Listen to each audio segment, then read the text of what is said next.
Praise lord. మన ప్రభువును రక్షకుడైన యేసయ్య అతి పరిశుద్ధ నామంలో మీ అందరికీ కూడా వందనాలు చెల్లిస్తున్నానండి. ఈ చిన్ని వీడియో ద్వారా దేవుడు మరి నా మనసులో పెట్టిన కొన్ని మాటలు మీతో పంచుకోవాలని ఆశపడుతున్నాను. ఆది కాండము 6వ అధ్యాయంలోనికి వద్దాం ప్రియులారా. ఆది కాండము 6వ అధ్యాయము 14వ వచనం. చితిసారకు మానుతో నీ కొరకు ఓడను చేసుకొనుము, అరలు పెట్టి ఆ ఓడను చేసి లోపటను వెలుపటను దానికి కీలిపోయేవలను. సాక్షాత్తు దేవాదేవుడే ఇక్కడ నోవాహు అనే వ్యక్తితో ఒక మాట చెప్తున్నాడు. ఏంటి అంటే, నోవాహు నువ్వు ఒక ఓడ చేసుకోవాలి, ఆ ఓడను ఎలా చేయాలి, అది ఎంత ఎత్తుండాలి అనేది దేవుడు ఇక్కడ వచనాల్లో చెప్పటం మనం చూస్తున్నాం. అసలు దేవుడు ఓడను ఎందుకు చేయమని నోవాహుతోనే ఎందుకు చెప్తున్నాడంటే, ఆది కాండము మన మొట్టమొదటి అధ్యాయం నుంచి కూడా గమనిస్తే మనందరికీ తెలుసు ప్రియులారా, దేవుడు తన స్వారూప్యంలో ఎంతో ప్రేమించి ఆదామును దేవుడు మరి సకల సృష్టిని సృష్టించిన తరువాత ఒక మనిషిని దేవుడు నిర్మిస్తాడు. ఆదాము మరి నిజంగా దేవుని పోలికలో సృష్టించబడిన మనిషి. తనకి దేవుడు సాటి అని సహాయంగా అవ్వను కూడా దేవుడు కలుగజేస్తాడు. అయితే వీరిద్దరూ కూడా ఏదైనా వనంలో జీవిస్తారు. అయితే దేవుని ఆజ్ఞను వారు అతిక్రమిస్తారు.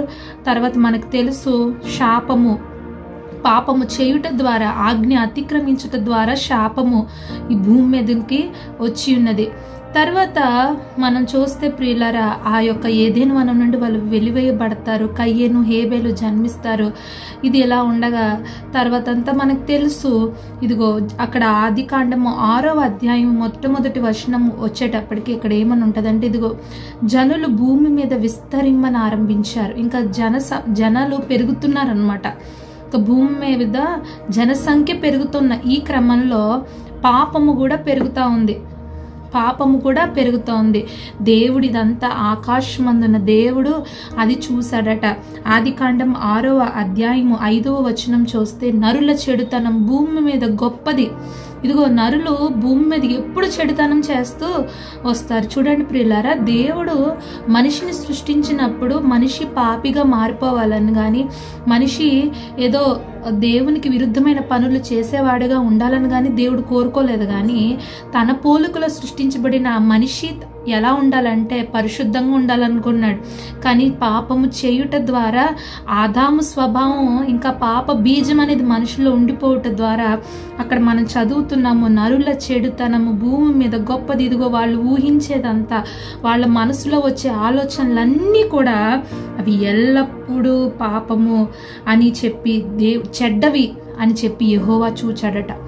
ఇక్కడ ఆది కాండం 6వ అధ్యాయములో మనం చూస్తే దేవుడు ఇంకొక డెసిషన్ తీసుకుంటారండి. ఏంటంటే, ఇంక ఈ మనుషులు నేను ఉండనివ్వకుండా చేసేస్తాను అని దేవుడు నిర్ణయించుకుంటాడు. 7వ వచనంలో చూస్తే, అప్పుడు యెహోవా నేను సృజించిన నరులతో కూడా జంతువులను, పురుగులను, ఆకాశ పక్షులను భూమి మీద నుండకుండా తుడిచివేదును.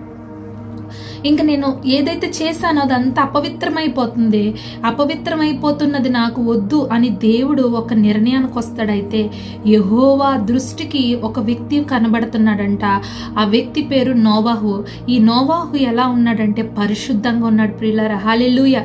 నీతిమంతుడు. ఈ నోవాహు గురించి మనం చూస్తే 8వ వచనంలో ఉంటది, నోవాహు యెహోవా దృష్టి యందు కృప పొందిన వాడాయను.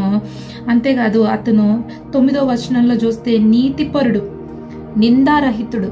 ప్రియులారా, దేవుని మీద ఆధారపడి పాపలోకంలో పరిశుద్ధంగా మనం బ్రతకగలిగినప్పుడు దేవుడు ఆ మనిషిని విడిచిపెడతాడా అంటే విడిచిపెట్టడు. దానికి నోవాహే ఒక ఉదాహరణగా మనం ఇక్కడ చూస్తున్నాం.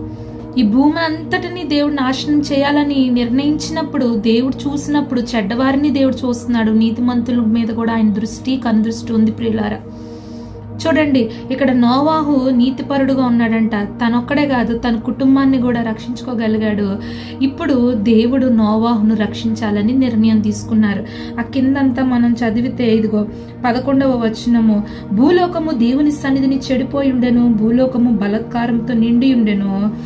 దేవుడు భూలోకమును చూచినప్పుడు అది చెడిపోయి ఉండను. ఇంకెక్కడ మంచి లేదు. ఇంక ఎక్కడ చూసిన పాపము, ఎక్కడ చూసిన దేవునికి విరుద్ధమైన పనులు జరుగుతూనే ఉన్నాయి.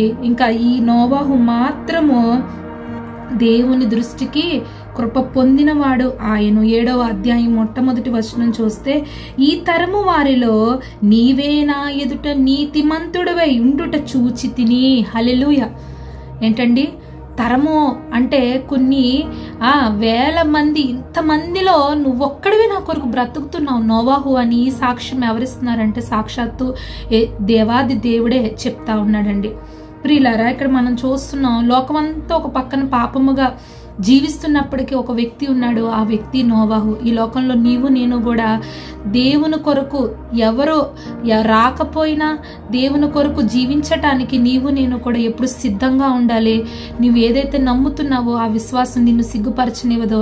నోవాహు ఎలా రక్షించబడ్డాడో నీవు నేను కూడా అట్టి రీతిగానే రక్షించబడతాం. హల్లెలూయా. అయితే ఇక్కడ నేను చెప్పాలనుకున్న మాట ఏంటంటే, ఇక్కడ రక్షణ ఓడలోనికి నోవాహు కుటుంబం ప్రవేశించింది. మనం చూస్తే దేవుడు అంటాడు, ఇదిగో నువ్వు ఒక ఓడను చేయి నోవాహు, నీతో పాటు నీ కుటుంబము, నీ భార్య, నీ కొడుకు, కోడళ్ళు కూడా ఆ ఓడలోనికి రావాలి, ఆ ఓడలో ఉండాలి అని చెప్పి దేవుడు కోరుకుంటాడు. మనం చూస్తాము నిజంగా నోవాహు దేవుడు చెప్పిన ఏ మాటను కూడా నిర్లక్ష్యం చేయలేదండి. నిజంగా దేవుడు చెప్పినప్పుడు ఆ మాటకు లోబడతాడు, విధేయుడవుతాడు, ఓడ నిర్మిస్తాడు. ఈ ఓడ యేసుక్రీస్తు ప్రభు వారికి సాదృశ్యమై ఉన్నది. ప్రియులారా, ఈ ఓడలోనికి నీవు నేను కూడా మనం చేరాలి. చేరినప్పుడే నోవాహు ఎట్టి రీతిగా అయితే ఆ యొక్క ఉగ్రత నుండి తప్పించబడ్డాడో, జల ప్రళయం నుండి తప్పించబడ్డాడో, నువ్వు నేను కూడా ఒకనాడు యేసుక్రీస్తుతో మనం ఉన్నందుకు ఖచ్చితంగా ఈ భూమి నాశనం కాబోతా ఉంది, దేవుని ఉగ్రత రాబోతా ఉంది, దేవుడు తీర్పు తీర్చే న్యాయాధిపతిగా త్వరలో రాబోతున్నాడు. అప్పుడు ఖచ్చితంగా దేవుడిని నిన్ను నన్ను రక్షిస్తాడు. ఇదే మాటను లోకా సువార్తలో మనం చదువుతాం. ప్రియులారా, లోకా సువార్తలో దేవుడు ఒక చక్కటి మాటను ఏదైతే ఇక్కడ మనం చూసామో, ఆదికాండం 6వ అధ్యాయంలో మనం చూసామో, లోకా సువార్త 17వ అధ్యాయంలో కూడా దేవుని రాకడ వచ్చినప్పుడు అసలు ఎలా ఉంటుందని దేవుడు శిష్యులకు వివరిస్తూ అక్కడ చెప్తూ ఒక మాట అంటాడు. ఇదిగో 17వ అధ్యాయము 26వ వచనం చదివితే, నోవాహు దినములలో జరిగినట్టు మనుష్య కుమారుని దినములలోనూ జరుగును. నోవాహు ఓడలోనికి వెళ్లిన దినము వరకు జనులు తినుచు త్రాగుచు పెండ్లాడుచు పెండ్లికీయబడుచు నుండిరి. అంతలో జల ప్రళయము వచ్చి వారందరినీ నాశనం చేశాను. చూడండి ప్రియులారా, నోవాహు దినాల్లో ఎలా జరిగిందో, నోవాహు దినాల్లో మనుషులు ఎలా పాపముగా మారిపోయి దేవుడు అక్కర్లేకుండా, దేవుని కనీసం దేవుని మీద ఎలాంటి భయము లేకుండా జీవించి, ఎలాగైతే తినుచు త్రాగుచు సుఖించుచు ఇంకెంతసేపు శరీరానికి ఉన్న కోరికలు నెరవేర్చుకుంటూ జీవితంలో గమ్యం లేకుండా బ్రతికి నశించిపోయారో, ఇదిగో దేవుని రాకడ సమయంలో కూడా మనుషులు మళ్ళీ అలాగే అవుతారు. చెడుతనం భూమి మీద పెరిగిపోతుంది. జనులు అలాగా తినుచు త్రాగుచు దేవుని భయం లేకుండా విచ్చలవిడిగా పాపం చేస్తూ జీవిస్తారు. అదిగో ఆ సమయంలోనే మరలా ప్రభు ఉగ్రత వస్తుంది అని చెప్పి ఇక్కడ చెప్పబడతా ఉంది. ప్రియులారా, ఆలోచన చేద్దాం. ఇదే మాటను మత్తయి సువార్తలో కూడా మనం చూస్తే 24వ అధ్యాయంలో కూడా చెప్తాడు దేవుడు, నోవాహు దినాలు ఎలా ఉంటాయో అంచె దినాలు, రాకడ దినాలు కూడా అలా ఉంటాయి. చాలా ప్రాముఖ్యమైన విషయం దేవుడు నీతో నాతో చెప్తున్నాడు. ఏంటంటే, నోవాహు కుటుంబము ఎట్టి రీతిగా జల ప్రళయం నుండి తప్పించబడిందో, నీవు నేను కూడా ఈ యొక్క కడవరి దినాల్లో రాబోయే ఉగ్రత నుండి తప్పించుకోవాలి అంటే నీవు నేను చేయవలసిన పని నోవాహు వలె ఆ రక్షణ ఓడలోనికి మనం వెళ్ళాలి. నీ ఒక్కడవే కాదు, నీతో నీ కుటుంబం కూడా రావాలి. అలా మనం ఉండాలంటే కొన్ని పనులు మనం చేయాలి. అసలు ఎందుకు ఈ రక్షణ ఓడ అంటే, చూడండి, ఉగ్రత నుండి తప్పించబడ్డానికి. నీకు తెలుసా ఉగ్రత అనేది ఉందని నీకు తెలుసా? మనిషి ఎంత బుద్ధిహీనంగా ఆలోచిస్తాడంటే, ఈ దేహంతో జరిగించిన దానికి నేనేమి లెక్క అప్పచెప్పక్కర్లేదు, చచ్చిపోయిన తర్వాత ఎవడు చూసొచ్చాడని ఇష్టం వచ్చినట్టుగా మనిషి పాపం చేస్తున్నాడు. కానీ దేవుని వాక్యం, పరిశుద్ధ గ్రంథం చెప్తా ఉంది, మనము దేహంతో జరిగించిన ప్రతి దానికి, అది మంచి అయినా చెడైనా, నేను ఒకనాడు దేవునికి లెక్క అప్పచెప్పవలసి ఉన్నది. ప్రియులారా, ఇదే మాటను దేవుడు మనకి అన్ని పదే పదే జ్ఞాపకం చేస్తా వచ్చి ఉన్నారు. ప్రియులారా, మనిషి చనిపోయిన తర్వాత మనిషితో వచ్చేది మనిషి క్రియలే తప్ప, మనిషి సంపాదించిన ఈ భూమి మీద సంపాదించిన బంగారం గాని, ఆస్తులు గాని ఏమి రావంట. చూడండి, దేవుడు ప్రతిదీ రహస్యం వందు జరిగిన ప్రతిదీ వెలుగులోకి తీసుకొచ్చి ఒక దినాన్ని నిన్ను నన్ను అడుగుతాడు. ప్రియులారా, మనం కాపాడుకోవాల్సింది రక్షణ. హల్లెలూయా.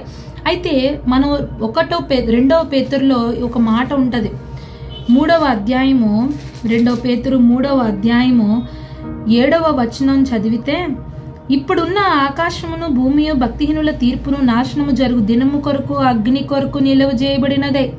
అదే వాక్యము వలన భద్రం చేయబడుచున్నది. ఇప్పుడు నువ్వు చూస్తున్న ఈ ఆకాశము, ఈ భూమి భక్తిహీనుల తీర్పు కొరకు నిల్వ చేయబడి ఉన్నదంట. అంచె దినాల్లో చాలా మంది అనుకుంటారంట, దేవుడు వస్తానన్నాడు ఏంటి ఇంకా రావట్లేదని రకరకాల మాటలు, దేవుణ్ణి ఇష్టం వచ్చినట్టు మాటలు మాట్లాడి దేవుని ఇష్టం వచ్చినట్టు తిట్టేవారు బయలుదేరుతున్నారు. అయినప్పటికీ దేవుని వాక్యం అంటుంది, ఎందుకు దేవుని రాకడ ఇంకా ఆలస్యం అవుతుందంటే, అక్కడ ఉన్నది ప్రియులారా, అందరూ మారు మనసు పొందాలి. ఇదే 3వ అధ్యాయము 9వ వచనం. కొందరు ఆలస్యం అనుకుంటున్నట్టు దేవుడు తన విషయంలో, రాకడ విషయంలో ఆలస్యం చేయట్లేదు, కానీ అందరూ మారు మనసు పొందాలని ఆయన కోరుకుంటున్నాడు. హల్లెలూయా. నీవు నేను అందరము కూడా రక్షించబడి ప్రభుతో మనం యుగ యుగాలు ఆ పరలోక రాజ్యంలో ఉండాలన్నదే ప్రభు కోరిక ప్రియులారా. ఎందుకు ఈ ఓడ, ఎందుకొరకు ఈ ఓడ మనకి కావాలి అంటే, ఈ ఓడలోనికి మనం ఎందుకు ప్రవేశించాలి అంటే, మనము రాబోయే ఉగ్రత నుండి తప్పించబడ్డానికి ఖచ్చితంగా ఈ రక్షణ ఓడలోనికి మనం ప్రవేశించాలి. అదే మనం హెబ్రీలకు రాసిన పత్రిక 11వ అధ్యాయంలో కూడా ఈ మాట ఉంటుంది. హెబ్రీలకు రాసిన పత్రిక 11వ అధ్యాయము 7వ వాక్యము, విశ్వాసమును బట్టి నోవాహు అది వరకు చూడని సంగతుల గురించి దేవుని చేత హెచ్చరింపబడి భయభక్తులు గలవాడే తన ఇంటి వారి కొరకు తన ఇంటి వారి రక్షణ కొరకు ఒక ఓడను సిద్ధము చేసెను. అందువలన అతడు లోకం మీద నేరస్థాపన చేసి విశ్వాసమును బట్టి కలుగు నీతికి వారసుడాయను. తన ఇంటి వారి రక్షణ కొరకు ఒక ఓడను సిద్ధం చేశాను. తన ఇంటి వారు, తను ఒక్కడే కాదండి, తన కుటుంబాన్ని కూడా రక్షించుకోగలిగాడు. ఒక ప్రశ్న మిమ్మల్ని అడుగుతున్నాను, నువ్వు రక్షించబడ్డాను అంటున్నావు, నీతో పాటు నీ కుటుంబాన్ని నువ్వు రక్షించుకోగలుగుతున్నావా? ఇక్కడ నోవాహు కనబడుతున్నాడు. నోవాహు తన ఇంటి వారి రక్షణ కొరకు ఓడను సిద్ధం చేసుకున్నాడు. ఈ ఓడ యేసుక్రీస్తు ప్రభు వారి సాదృశ్యంగా ఉంది. ఈ ఓడలోనికి నీవు నేను కూడా, మనము అందరము కూడా ప్రవేశించాలి. ఈ కడవరి దినాల్లో ప్రాముఖ్యంగా మనము తెలుసుకోవాల్సిన పాఠం ఏంటంటే, నోవాహు దినాలు ఎలాగైతే ఉన్నాయో, ఇదిగో ఈ కడవరి దినాలు, రాకడ దినాలు, అంచె దినాల్లో ఉన్నాం. ఇప్పుడు కూడా అలానే దేవునికి విరుద్ధమైన చీకటి పెరిగిపోతా ఉంది. దేవునికి విరుద్ధమైన హేయమైన పనులు భూమి మీద జరుగుతా ఉన్నాయి. ఈ సమయంలో నువ్వు నేను కూడా పరిశుద్ధముగా జీవించి ఆ రక్షణ ఓడలోనికి ప్రవేశించాలి. అసలు ఎవరు ఈ రక్షణ ఓడలోనికి ప్రవేశిస్తారంటే, త్వరగా నేను 3 మాటలు చెప్తాను. మొట్టమొదటిగా మనం చదివితే ఆదికాండము 6వ అధ్యాయము 8వ వాక్యము, కృప పొందిన వారు మాత్రమే ఆ ఓడలోనికి ప్రవేశిస్తారంట.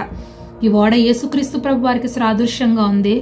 ఎవరు ఈ ఓడలోనికి ప్రవేశిస్తారంటే, మొట్టమొదటిగా ఎవరికి ప్రవేశం ఉంది అంటే కృప పొందినవారు. దేవుడు నిన్ను నన్ను ఆయన కృపతో రక్షించుకున్నాడన్న విషయం నీకు తెలుసా? ఎఫెసీయులకు రాసిన పత్రిక 2వ అధ్యాయము 7-8 వచనాలు మనం చదివితే, ఇదిగో మీరు యేసుక్రీస్తు కృప ద్వారా రక్షించబడి ఉన్నారని అక్కడ రాయబడి ఉంది. ప్రియులారా, నీ మీద నా మీద ఆయన కృప ఇంకా నిలిచి ఉన్నది కనుకనే ఇంత గొప్ప రక్షణ, ఇంత గొప్ప విలువైన రక్షణ దేవుడు నీకు నాకు అనుగ్రహించాడు. ఇప్పుడు ఈ ఓడలోనికి నీకు ప్రవేశం వచ్చింది. ఈ ఓడలోనికి వెళ్ళటానికి నోవాహు వలె నీకు కూడా ప్రవేశం ఉంది. హల్లెలూయా. రెండవదిగా ఎవరు ఈ ఓడలోనికి ప్రవేశిస్తారంటే, 7వ అధ్యాయం మొట్టమొదటి వచనము, నీతిమంతులైన వారు ఆ ఓడలోనికి ప్రవేశిస్తారంట. హల్లెలూయా. ఎవరి ఓడలోనికి ప్రవేశిస్తారు? నీతిమంతులు. ఈ భూమి మీద నిజంగా మనం చూసినట్లయితే ఎక్కువగా ఏం కనబడుతుందంటే, పాపం చేసేవాడికే రోజులు బాగుంటాయి, నీతిగా బతికేవాడికి, మంచిగా మార్గంలో వెళ్ళేవాడికి కష్టాలే ఉంటాయి. కానీ దేవుని వాక్యం అంటుంది, నువ్వు నీతి కలిగి ఉన్నావా, నువ్వు నీతిని ప్రేమిస్తున్నావా, ఇదిగో నీకు ఆశీర్వాదము, ఆనందము, సంతోషము నీ వెంట వస్తాయని దేవుని వాక్యం సెలవిస్తా ఉంది. ప్రియులారా, రోమీయులకు రాసిన పత్రిక ఈ 4వ అధ్యాయము 3వ వచనం మనం చదివితే, రోమీయులకు రాసిన పత్రిక 4వ అధ్యాయం 3వ వచనము, లేఖనం ఏమి చెప్తున్నది? అబ్రహాము దేవుని నమ్మెను, అది అతనికి నీతిగా ఎంచబడెను. నువ్వు దేవుని యందు విశ్వాసం ఉంచుకుని పాపమును విసర్జిస్తున్నావంటే నువ్వు నీతిమంతుడివి, నువ్వు నీతిమంతురాలివి. ఎందుకంటే నీ విశ్వాసం దేవుని మీద ఉంది. పాపమును నువ్వు అసహించుకుంటున్నావు, దేవుణ్ణి ప్రేమిస్తున్నావు కనుక, నువ్వు దేవుణ్ణి నమ్ముతున్నావు గనక, ఆ యొక్క నమ్మకమును బట్టి అబ్రహాము నీతిమంతుడిగా తీర్చబడిన రీతిగా నువ్వు కూడా, నేను కూడా, మనం కూడా నీతిమంతులుగా తీర్చబడతాం. దేవుని యొద్దకు వచ్చిన వాడు ఆయన ఉన్నాడని, ఆయన మనకి ఫలము దయచేస్తాడని మనం నమ్మాలంట. హల్లెలూయా. ఈ నమ్మకము నిన్ను నన్ను సిగ్గుపరచదు ప్రియులారా. ఎవరు ఈ ఓడలోనికి ప్రవేశిస్తారంటే, మొట్టమొదటిగా ప్రవేశించగలరంటే మొట్టమొదటిగా కృప పొందుకున్న వారు, నీతిమంతులైన వారు మాత్రమే ప్రవేశిస్తారు. తర్వాత ఆదికాండం 7వ అధ్యాయము, ఆదికాండం 7వ అధ్యాయం 13వ వచనం. ఆ దినమంది నోవాహును నోవాహు కుమారులకు షేము, హాము, యాపేతు, నోవాహు భార్యయు వారితో కూడా అతని 3 కోండ్రును ఓడలోనికి ప్రవేశించిరి. ఎవరు ఓడలోనికి ప్రవేశిస్తారంటే, ఎవరైతే దేవుని యందు విశ్వాసం ఉంచుతారో. చూడండి ప్రియులారా, దేవుని యందు విశ్వాసం అనేది మనకు ఉండాలి. ఈ కడవరి దినాల్లో విశ్వాసం కనుమరుగైపోతుంది. కానీ దేవుడు నీలో కోరుకుంటుంది ఏంటంటే, నీలో కొంచెము విశ్వాసం ఉన్న ఘనమైన కార్యాలు చేస్తానని ఆయన అన్నాడు. నీలో విశ్వాసం ఉంటుందా? విశ్వాసం ఉంచుతున్నావా? ఆయన త్వరలో వస్తాడు. తప్పకుండా ఈ యొక్క లోకం నుండి నిన్ను ఆ పరలోక రాజ్యం తీసుకెళ్తాడనే విశ్వాసం ఉంచుకుంటున్నావా? ఎంతసేపు ఐహిక విచారాలతో ఈ భూమి మీద ఉన్న రకరకాల బాధలతోనే ఆలోచిస్తున్నావు తప్ప, నిజంగా దేవుని యందు విశ్వాసం కలిగి ఏది ఏమైనా నాకు దేవుడు ఉన్నాడు, ఆయన నాకుంటే నాకు అన్నీ ఉన్నట్టే అనే నిరీక్షణ కలిగి జీవిస్తున్నావా? దేవుని యందు విశ్వాసం ఉంచువారంట, దేవుని యందు విశ్వాసం ఉంచిన వారు సిగ్గుపడరు. ఈ విశ్వాసము ఏదైతే నువ్వు దేవుని మీద విశ్వాసం పెట్టుకుని ఉన్నావో ఆ విశ్వాసం ని సిగ్గుపరచదు.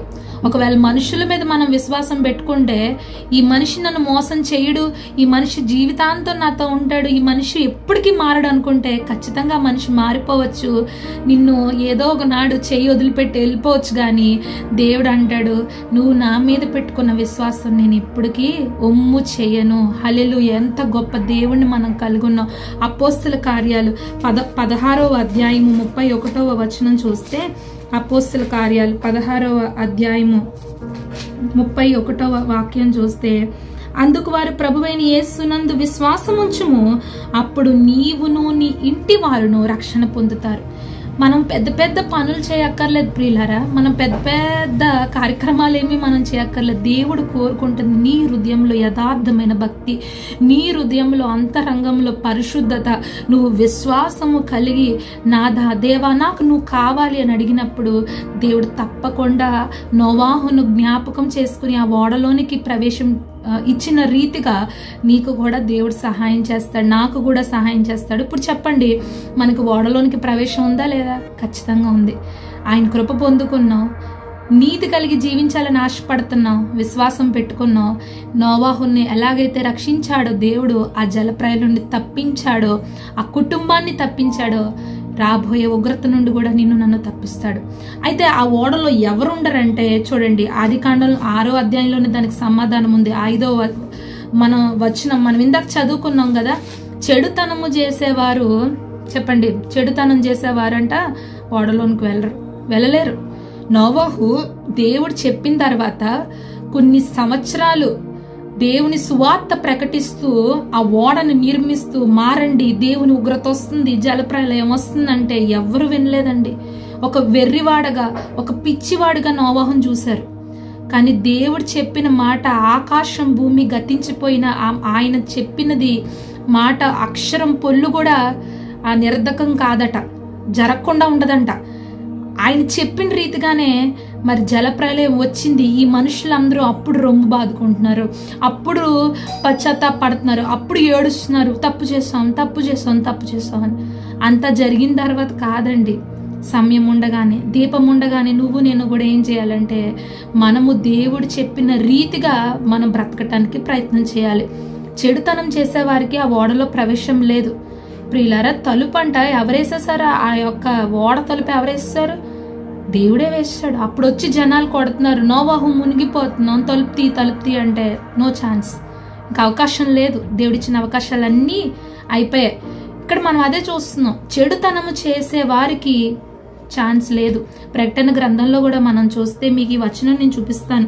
ప్రకటన గ్రంథము 21వ అధ్యాయము 27వ వచనం చూస్తే, గొర్రెపిల్ల యొక్క జీవగ్రంథమందు రాయబడిన వారి దానిలో ప్రవేశింతురు గాని, నిషిద్ధమైన నిషిద్ధమైనది ఏదైనను అసహ్యమైన దానిని అబద్ధమైన దానిని జరిగించువాడైనను దానిలో ప్రవేశింపరు.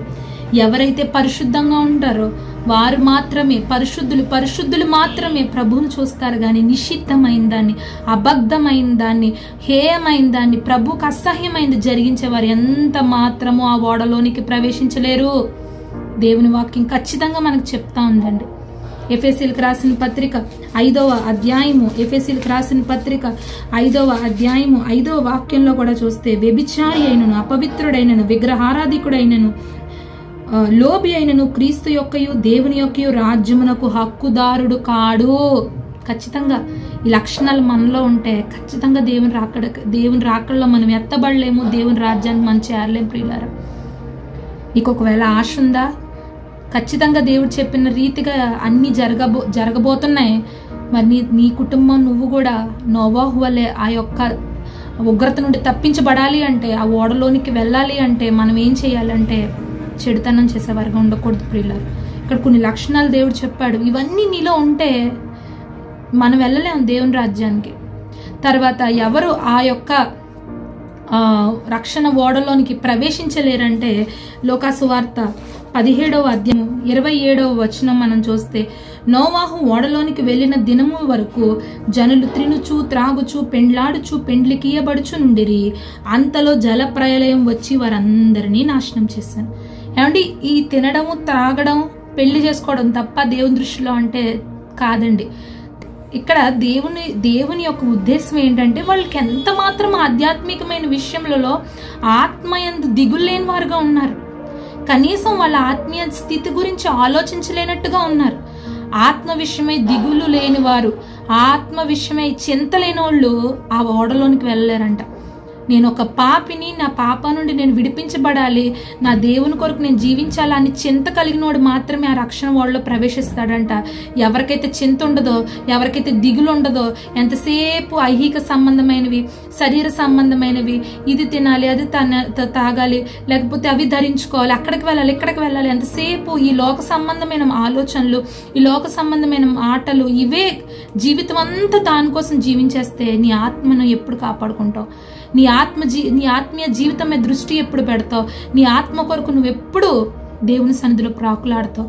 ఆత్మీయంగా దిగజారిపోయి ఉన్నాను ప్రభువా, నేను ఎలాగైనా రక్షించబడాలి, నేను ఎలాగైనా నీకు దగ్గర కావాలనే చింత, తపన నీలో లేనంత కాలం దేవుడు కూడా ఏం చేయలేడండి. నువ్వు దేవుని దగ్గరికి వచ్చినప్పుడు, ఆయన సహాయం కోరినప్పుడు దేవునికి సహాయం చేస్తాడు. కానీ నువ్వు దేవుని దగ్గరికి రాకుండా, దేవుని సహాయం కోరకుండా ఈ భూ సంబంధమైన వాటిని ప్రేమిస్తూ దానికోసం నువ్వు త్రాపత్రయపడి దాని వెనుక నువ్వు పరిగెత్తితే ఎంత మాత్రము దేవుని రాజ్యానికి మనం చేరలేము. ఆ రక్షణ ఓడలోనికి మనం ప్రవేశించలేము. ప్రియులారా, ఎవరు రక్షణ ఓడలోనికి ప్రవేశించలేరంటే, చూడండి, చెడుతనము జరిగించేవారు, తర్వాత ఆత్మ విషయమే దిగులు లేని వాళ్ళు, ఆఖరిగా మత్తయి సువార్త ఆదికాండంలోనికి వద్దాం. ఆదికాండం 6వ అధ్యాయము 12వ వచనం చదివితే, పాపపు మార్గంలో ఉన్నవారు ఆ రక్షణ ఓడలోనికి ప్రవేశించలేరు. ఇక్కడ 6వ అధ్యాయము 12వ వచనం మనం చూస్తే, దేవుడు భూలోకమును చూచినప్పుడు అది చెడిపోయి ఉండెను, భూమి మీద సమస్త శరీరులు తమ మార్గమును చెరిపి వేసుకొని ఉండిరి. భూమిని చూచినప్పుడంట, భూమి మీద మంచిది ఏది దేవునికి కనిపించట్లేదు. భూలోకము చూచినప్పుడు అది ఎలా ఉందంటే చెడిపోయింది. ఇంకా అది చూసినప్పుడు దేవుడు, అయ్యో, నేను ఎంతో ప్రేమగా చేసుకునే ఈ మనుషులు నన్ను ఎప్పుడు బాధ పెడుతున్నారే, నన్ను ఎప్పుడు వీరు వాళ్ళ యొక్క ప్రవర్తన ద్వారా నన్ను ఇబ్బంది పెడుతున్నారే అని చెప్పి దేవుడు వారి మార్గాలు చూసుకున్నప్పుడు వాళ్ళందరూ ఒక్క రీతిగానే పాప మార్గంలోనే వాళ్ళు వెళ్తున్నారు. 2 రకాల మార్గాల కొరకు దేవుని వాక్యం చెప్తా ఉంటది ప్రియులారా. ఏంటంటే, ఇరుకు మార్గం, విశాల మార్గం. చాలా మంది ఇరుకు మార్గంలో వెళ్ళాలనుకోవడానికి ఇష్టపడరంట. ఇరుకు మార్గం దేవుని రాజ్యానికి నడిపిస్తే, విశాల మార్గం నాశనానికి నడిపిస్తుంది. విశాల మార్గంలో నీకు నచ్చినట్టు ఉండొచ్చు, నువ్వు తినొచ్చు, త్రాగొచ్చు, నువ్వు ఏదైనా చేయొచ్చు, కానీ అది తుదుకు నాశనానికి నడిపిస్తుంది. ఇరుకు మార్గం అనేది మొదట కష్టంగా అనిపిస్తుంది. మొదట కొంచెం అది మనం చేయడానికి, ఆ సిలువను మోసి మనం వెళ్ళడానికి మన ఇష్టాలు చంపుకోవాలి. మనం దేవుని వెంబడించడానికి కొంచెం మనల్ని మనం కష్టపెట్టుకోవాలి. కానీ దానికి అంతము మాత్రం దేవుని రాజ్యాన్ని మనం చేరుకుంటాం. నువ్వు ఏ మార్గంలో ఉన్నావు, పాపపు మార్గంలో ఉంటే ఖచ్చితంగా నువ్వు దేవుని రాకడికి ఎత్తబడలేవు, ఆ రక్షణ ఓడలో ప్రవేశించలేవు. ధనవంతుడు లాజరు గురించి కూడా మనం చూస్తే ప్రియులారా, ధనవంతుడు ఎంతసేపు తన ఈ భూ సంబంధమైన వాటి మీదే ఇష్టం పెట్టుకుంటా వచ్చి ఉన్నాడు. ఎంత మాత్రము దేవుని కొరకు జీవించే విషయంలో ఆసక్తి చూపించలేదు. లాజరు ఉన్నాడు, తను మాత్రం దేవుని కొరకు నీతిగా బ్రతికాడు. కానీ చివరికి ఎవరికి పరలోక రాజ్యం వచ్చిందంటే లాజర్ అండి. ఈ భూ సంబంధమైనవి అవే నీకు కావాలి, అవే నాకు ముఖ్యం అని వెంబడిస్తూ తిరిగితే ఖచ్చితంగా దేవుని ఉగ్రతకు లోనైపోతావు. జాగ్రత్త. ఏదైతే నువ్వు పట్టుకుంటున్నావో, ఏదైతే కావాలనుకుంటున్నావో, ఏదైతే కోరుకుంటున్నావో అది దేవునికి నచ్చనిదైతే ఖచ్చితంగా ఒకనాడు నిన్నది కాటేస్తుంది. ఖచ్చితంగా ఒకనాడు నిన్నది దేవుని రాకడికి నిన్ను నాశనం చేసేస్తుంది. దేవుని రాజ్యంలో దేవుని రాజ్యానికి నువ్వు వెళ్లకుండా అది చేస్తుంది. జాగ్రత్త. ఏ పాపం నిన్ను పట్టుకునుందో, ఏ పాపం నిన్ను వేధిస్తుందో, దేవుని దగ్గరికి వెళ్లకుండా చేస్తుందో దాన్ని దేవుని సన్నిధిలో ఒప్పుకో, పశ్చాత్తాపడు, ప్రభు సహాయం చేస్తాడు. ప్రియులారా, ఇదిగో చూడండి, నోవాహు కుటుంబం రక్షించబడిందంట. దేవుడు చెప్పాడు, ఇదిగో ఓడని సిద్ధం చేయి నోవాహు, ఈ తరమంతా నా యొక్క సన్నిధిలో పాపం చేసి చెడిపోయినది, ఈ మనుషుల్ని నాశనం పరిచేస్తున్నాను, నువ్వైతే ఓడ చేయి, నీ కుటుంబాన్ని రక్షిస్తానన్నాడు. దేవుడు చెప్పిన రీతిగానే ఇదిగో ప్రియులారా, దేవుడు చెప్పిన రీతిగానే 40 రాత్రులు 40 పగలు ప్రచండ వర్షం భూమి మీద కురిసింది. దేవుడు ఓడని చేయమన్నాడు, నోవాహు ఓడ చేశాడు, ఆ యొక్క కుటుంబం రక్షించబడింది. ఈనాడు దేవుడు ఎందుకు ఈ మాటలు నాతో చెప్తున్నాడంటే, రక్షణ ఓడలోనికి మనము ప్రవేశించాలి. ఏంటి రక్షణ ఓడ? ఎందుకు ఈ రక్షణ ఓడ అంటే, ఈ రక్షణ ఓడ రాబోయే ఉగ్రత నుండి తప్పించుకోవడానికి నువ్వు నేను కూడా ఖచ్చితంగా అందులో ప్రవేశించాలి. ఈ రక్షణ ఓడ యేసుక్రీస్తు ప్రభు వారికి సాదృశ్యమై ఉన్నది. ఇదిగో ఎవరు ఈ రక్షణ ఓడలో ప్రవేశిస్తారంటే, కృప పొందుకున్న వారు, నీతిమంతులు, తర్వాత దేవుని యందు విశ్వాసం ఉంచిన వారు. తర్వాత ఎవరు ఈ యొక్క రక్షణ ఓడలో ప్రవేశించలేరు అంటే, ఎవరు ఓడలో ఉండరు అంటే, ఎవరు ఉండరంటే చెడుతనం జరిగించేవారు, తర్వాత ఆత్మ విషయమే దిగులు చింత లేని వాళ్ళు ఆ ఓడలోని ప్రవేశించలేరు. తర్వాత పాపపు మార్గంలో ఉన్నోళ్ళు దేవుని రాజ్యానికి చేరలేరు, ఆ ఓడలోని ప్రవేశించలేరు. ఈనాడు నీకు ఎన్నో ఉండొచ్చు, ఈ భూమి మీద నువ్వు ఎన్నెన్నో సంపాదించవచ్చు, కానీ యేసును నువ్వు కలిగి లేకపోతే, యేసును కలిగి నీ జీవితంలో ముందుకు నువ్వు వెళ్ళలేకపోతే నీ జీవితం వ్యర్థం. కనుక ఈ దినం నుండి ఏ పాపం నిన్ను బంధిస్తుందో, ఏ పాపం నిన్ను పాడు చేస్తుందో, ఆ పాపం విషయమే దేవుని యొద్ద పశ్చాత్తాపడదాం. దేవుని రాకడ వస్తుంది, త్వరగా ఆయన రాబోతా ఉన్నాడు. వాని క్రియలు చెప్పిన ఆయన ప్రతి ఒక్కరికి జీతం ఇవ్వడానికి ఆయన సిద్ధంగా ఉన్నాడు. దేవుని రాకడ వస్తుంది ప్రియులారా. మనందరము కూడా రక్షణ ఓడలోనికి కుటుంబాలుగా ప్రవేశించాలి. అట్టి కృప పరిశుద్ధాత్మ దేవుడు మనందరికీ దయచేయును గాక. చిన్ని ప్రార్థన చేసుకుందాం. ప్రియమైన దేవా, పరిశుద్ధుడా, మీకు వందనాలు. ఇదిగో తండ్రి, నోవాహుతో మీరు ఎట్టి రీతిగా సెలవిచ్చి ఉన్నారు, రక్షణ ఓడలోనికి ప్రవేశించాలని. ప్రభు, మీరు మాతో మాట్లాడి ఉన్నారు, మీకు వందనాలు. మేము మా కుటుంబాలన్నీ కూడా ఆయా మాటలను మా జీవితాల్లో మేము పెట్టుకుని రక్షణ ఓడలోనికి మేము ప్రవేశించేటువంటి కృప అనుగ్రహించండి. నీ యొక్క కృప మేము పొందుకున్నాము, నీ రక్షణ మేము మాకు అనుగ్రహించి ఉన్నారు. నీ కృప ద్వారా నీ యందు నీతిమంతులుగా బ్రతకటానికి, నీ యందు విశ్వాసం ఉంచువారుగా బ్రతకటానికి, రాబోయే ఉగ్రతను తప్పించుకోవటానికి, నీ యందు నిలబడ్డానికి, నీ ముందు నిలబడ్డానికి శక్తిమంతులుగా ప్రతి బిడ్డను మార్చమని వేడుకుంటున్నాం. ప్రభువా, ఈ మాటలు వింటున్న ప్రతి ఒక్కరిని దీవించండి, ఆశీర్వదించండి. వారి జీవితాలని దీవెన ఆశీర్వాదాలు సమృద్ధిగా కుమ్మరించి నింపి నడిపించమని పరిశుద్ధుడైన యేసు నామములో ప్రార్థిస్తున్నాను తండ్రి. ఆమేన్. ఆమేన్. Praise lord.